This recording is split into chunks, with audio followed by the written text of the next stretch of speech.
The storm had come out of nowhere. 1 minute, the sky above the small town of Pine Ridge was clear, the sun setting behind the distant hills. The next, the wind picked up with a roar, howling through the trees and sending the leaves spinning through the air. The streets emptied quickly as people rushed to shelter from the unusual weather. In the midst of the chaos, something far more unusual than a storm was unfolding in the sky.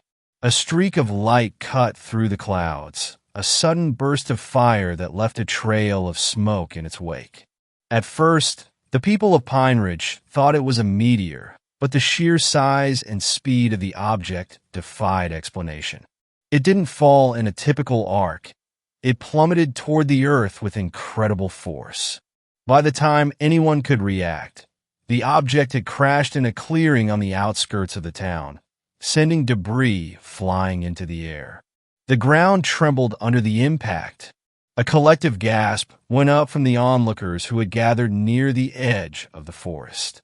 One man, a mechanic named Ethan Grant, was standing by his truck when he saw the wreckage of a flying saucer smoldering in the clearing. Despite the warnings of others to stay back, Ethan's curiosity won out over his common sense.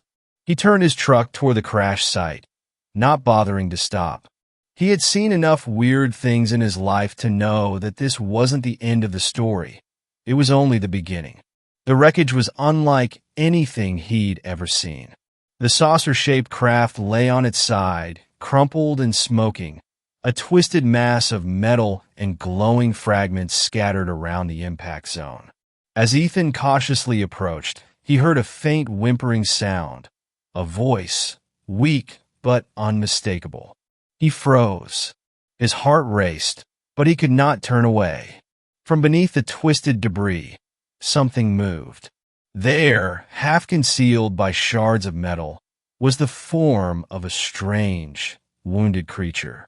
Its skin shimmered in the dim light, a deep violet hue that seemed to glow faintly. It had elongated limbs, with fingers far too long and slender for any human being. The creature's face was a strange blend of beauty and grotesque unfamiliarity. Its eyes, enormous and bright, locked onto his as if it could see into his very soul. Without thinking, Ethan rushed forward. He knelt beside the alien girl, her body trembling from the impact of the crash. Her breathing was shallow, her skin burned in places, but her eyes, those large, luminous eyes, seemed to plead for help. Despite her alien appearance, something in her gaze spoke to Ethan, a quiet desperation that transcended all reason. "What the hell are you?" Ethan muttered, unable to tear his eyes away from her. The alien girl did not respond in words, but in a low, almost melodic hum that vibrated through the air. Ethan couldn't explain it, but he felt a strange sense of calm washing over him as he reached out, touching her hand. The moment his fingers brushed against her skin, a surge of warmth spread through him, as if her presence was somehow reaching into his very being. She made another weak sound, something between a hiss and a sigh, and Ethan realized with a jolt that she was asking for help. Without thinking, he gently lifted her into his arms, cradling her fragile form. He didn't know what he was doing. He wasn't sure if this was the smartest or the dumbest thing he had ever done, but he didn't care. He couldn't just leave her there. The drive back to his garage was short, but to Ethan, it felt like a lifetime. His mind raced with questions, and his heart pounded with uncertainty. He wasn't a doctor, and he didn't know how to help this strange creature. But as he pulled into the garage and carefully laid her on a workbench, he found himself unwilling to abandon her.